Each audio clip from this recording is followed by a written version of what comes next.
천하절경 설악산의 핵심은 기암봉들과 깊은 안반 계곡입니다. 그러나 바로 이 기암봉이나 계곡에서 길을 잘못 들었다가 조난당해 결국 죽음에 이른 사고 또한 무수히 발생했습니다.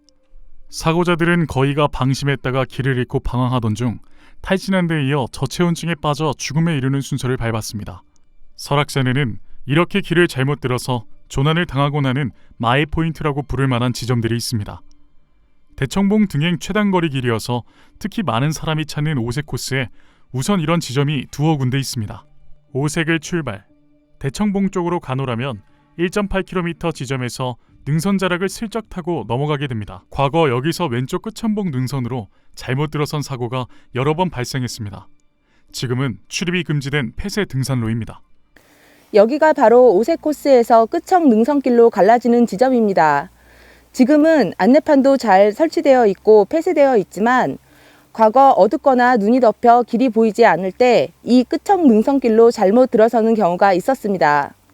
93년 2월 28일 대청봉으로 오르던 일행 21명 중 여성 3명이 이렇게 길을 잘못 들었습니다. 이들은 이 길을 따라 끝천봉 바로 옆 서북 능선까지 올라가서는 대피소 쪽이 아니라 그 반대 방향인 서쪽으로 가다가 눈 깊은 협곡으로 빠져들어 결국 모두 동사하고 말았습니다. 지금은 데크 쉼터의 안내판과 철봉 울타리까지 잘 설치돼 있어 길을 잃을 위험이 거의 없습니다. 그러나 시야가 어둡거나 눈이 깊을 때는 실수하지 않도록 주의해야 합니다. 오색 코스로 대청봉에 올랐다가 끝청봉 남른길로 하산할 예정이던 남녀 4사람이 안개바람 속에서 끝청 정상 길목을 놓치고 가다가 결국 모두 죽음에 이르고만 사례도 있습니다. 여기는 끝청 정상입니다. 과거 여기에서 끝청 남릉을 따라 내려가는 길이 있었습니다. 이 길을 찾지 못해서 혹은 이 길로 잘못 내려서서 조난당하는 사례가 여러 번 있었습니다. 93년 3월 초 어느 중소기업체 직원 28명이 4명씩 조를 짜서 대청봉을 올랐다가 끝청 남릉을 타고 오색으로 하산할 계획을 잡고 산행을 시작했습니다. 산행 경력자 직원 4명이 먼저 선발대로 출발했고 나머지 24명은 그 뒤를 따랐습니다. 24명 회원이 대청봉에 도착했을 때 적설량은 1m나 되었고 강풍과 더불어 안개도 심하게 끼어 있었습니다. 회원들은 서둘러 끝청을 거쳐 오색으로 하산했으나 정작 선발조가 보이지 않았습니다. 회원들은 구조를 요청, 구조대가 출동했습니다. 하지만 이미 4사람 모두 숨진 상태로 발견되었습니다. 구조대는 끝천봉 갈린 길목을 훨씬 더 지나간 서북 능선에서 2사람, 한계령 가는 길목과 석고덩굴 상단에서 각각 한 사람씩 동사한 이들을 찾아냈습니다. 선발조 4사람은 깊은 눈 속에서 끝천 하산 지점을 찾지 못하고 그냥 지나쳤습니다.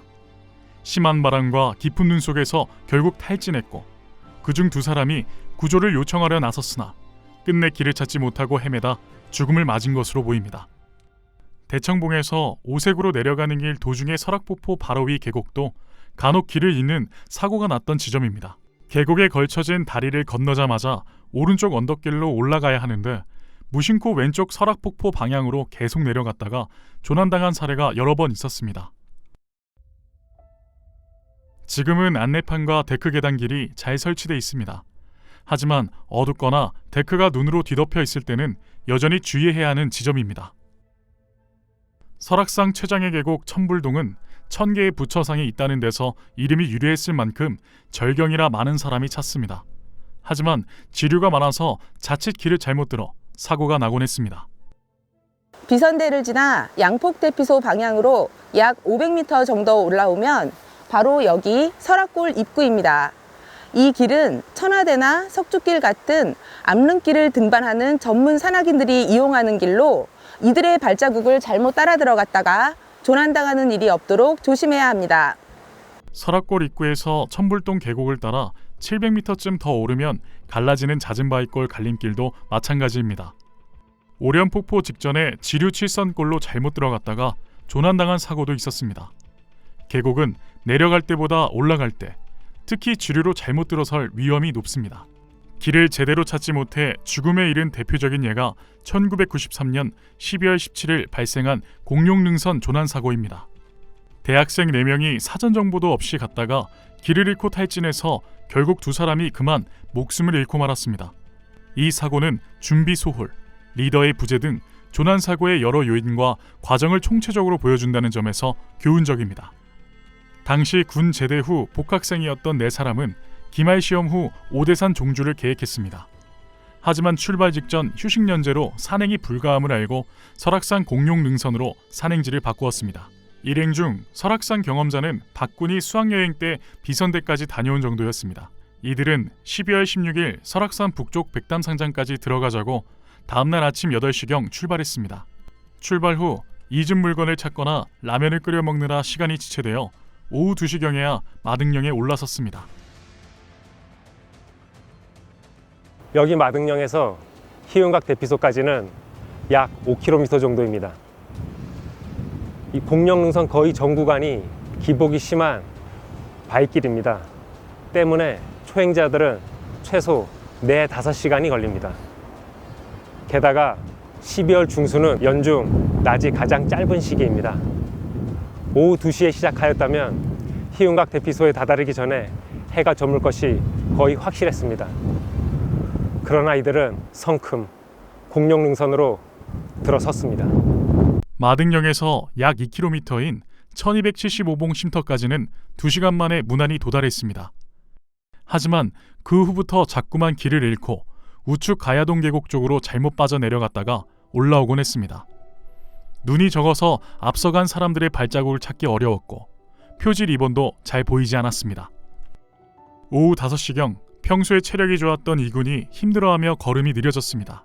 이군은 한쪽 어깨엔 군용 배낭, 다른 한쪽 어깨엔 6-7인용 텐트를 걸쳐맨 상태로 걸었습니다.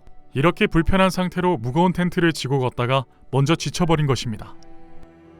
지친 이군은 실족해 미끄러졌고 예전에 한번 삐었던 발목이 너무 아파 더 이상 못 걷겠다면서 주저앉아 신발도 벗어버렸습니다. 그즈음 겨울 설악산 특유의 찬바람이 몰아치기 시작했습니다. 생존자 엄군말을 빌면 발라클라바를 뒤집어 썼는데도 머리가 아찔해지는 냉기가 느껴졌다고 합니다. 이들은 어둠 속을 더듬어 멀리 희운각 대피소 불빛이 보이는 곳에 다다랐습니다. 하지만 이군은 탈진해 더 이상 움직이기 어려운 상태였습니다. 그래서 박군은 그 자리에 남아 이군을 돌보기로 하고 엄군은 김군과 희운각 대피소까지 가서 도와줄 사람들을 불러오기로 했습니다. 이때가 이미 밤 9시경이었습니다. 희운각 대피소 불빛이 바라보는 지점이라면 대피소까지 직선거리로 약 700m쯤 되는 지도상 A지점 근처로 추정됩니다. 이 지점 이전은 능선에 가려서 대피소 불빛이 보이지 않습니다. 여기서 불빛이 마치 손에 잡힐 것처럼 빤히 내려다 보여서 금방 도와줄 이들을 불러올 수 있을 것으로 생각했습니다. 하지만 불빛은 빤히 보이는데 길은 절벽으로 끊어지고 해서 꼭 귀신에 홀린 것 같았다고 합니다. 여기가 희운각 대피소 전 450m 지점입니다. 엄군과 김군은 해가 진 상황에서 지칠 대로 지쳐 있었습니다.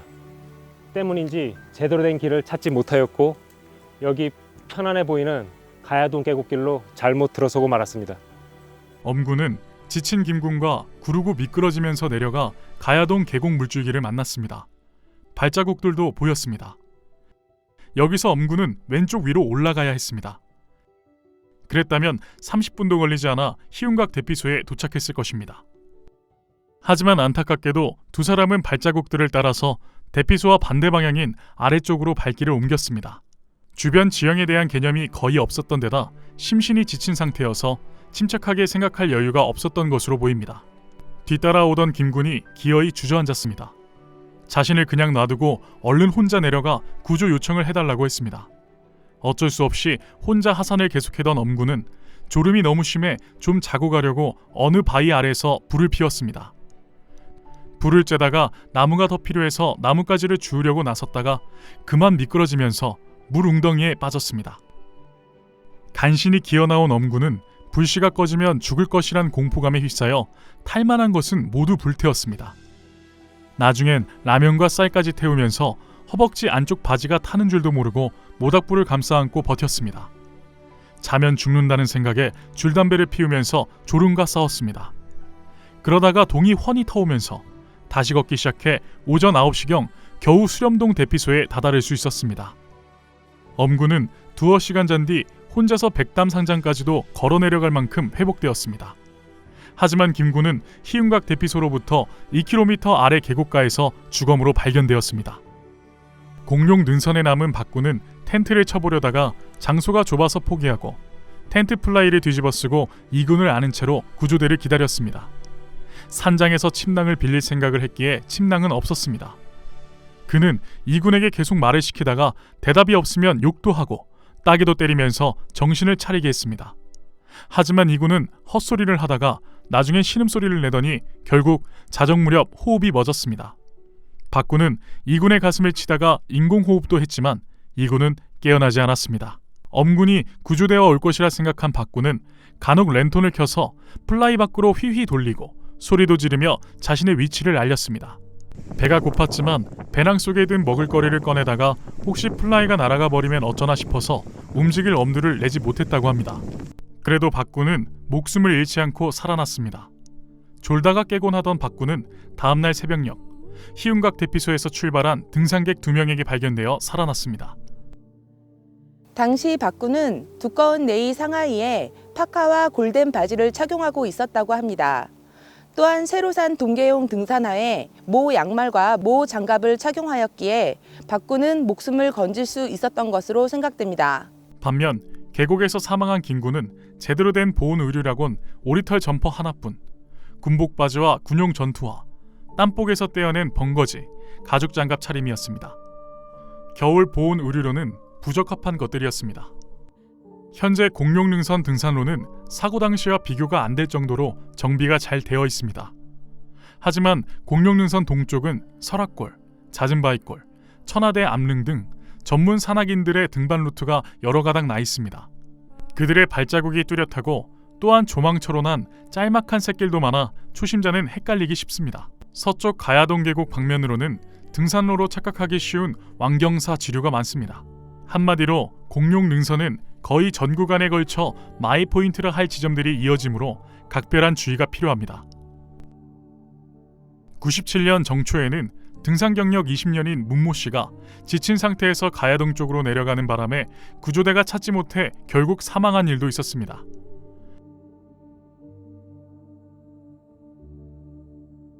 희운각 대피소를 출발해 무너미 고개에서 천불동으로 하산하려다가 실수록 왼쪽 가야동으로 내려서는 사고도 간혹 발생했습니다. 지금까지 예로 든 조난자들의 공통점은 길을 잘못 들었음을 너무 늦게 깨달았다는 점입니다. 서로 길을 잘못 들었더라도 이내 알아채려면 가려는 코스의 개념이 머릿속에 잡혀 있어야 합니다. 그리고 코스 개념도나 지도를 나침반과 더불어 수시로 들여다보아야 합니다. 또한 자신이 산길을 걷는 속도로 보아 지도상의 어느 지점쯤에 왔는지를 확인할 줄 알아야 합니다. 여기는 중청 대피소입니다. 여기서 저 끝청까지 거리는 1.25km 정도 되는데요. 제 평균 보폭은 산길에서 10cm 정도 됩니다. 제 걸음으로 끝청까지 몇 걸음이 나오는지 한번 측정해 보도록 하겠습니다. 자, 여기 끝청 정상에 도착했습니다. 제 평균 보폭 60cm로 2200보를 걸었는데요. 실거리 1.25km 거의 들어맞았습니다. 이렇듯 자기 보폭과 실거리의 상관관계를 평소 파악해두면 독도를 하는데 좀 더 도움이 됩니다.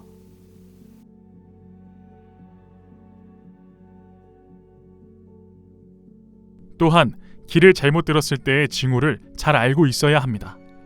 길이 갑자기 좁아지면 일단 의심해봐야 합니다.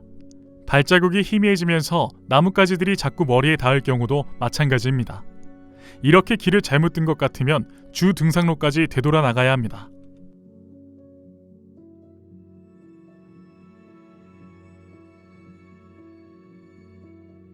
요즘은 인공위성 위치 확인 시스템 GPS를 이용한 등산용 앱들 덕분에 등산 초보자라 할지라도 길을 잃지 않고 찾아갈 수 있는 시대가 되었습니다. 여기가 오색에서 대청으로 올라가던 등산객들이 간혹 길을 잃고 끝청길로 올라가곤 했던 바로 그 지점입니다. 여기서 어플리케이션을 실행을 하고 길을 벗어났을 때 경고음이 어떻게 울리는지 시연을 해보겠습니다.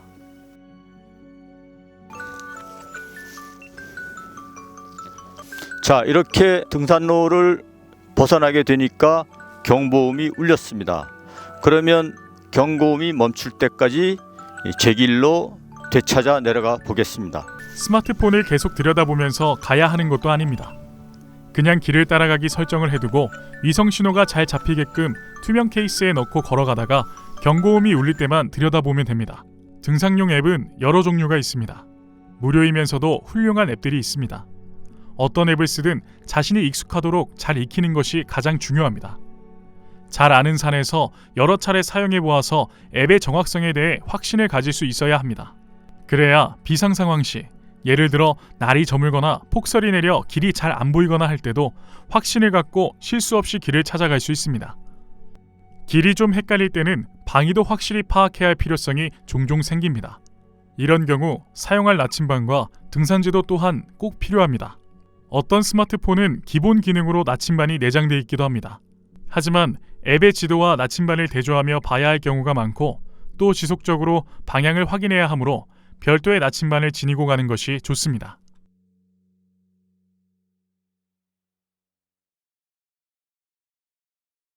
국립등산학교는 스마트폰 앱 사용법을 비롯해 계절별 기찻길 요령을 알려드리는 교과 과정을 운영하고 있습니다. 평소 여러 사람을 이끌고 다니면서 길 찾기나 독도법에 자신이 없는 분이라면 반드시 수강하시길 권합니다.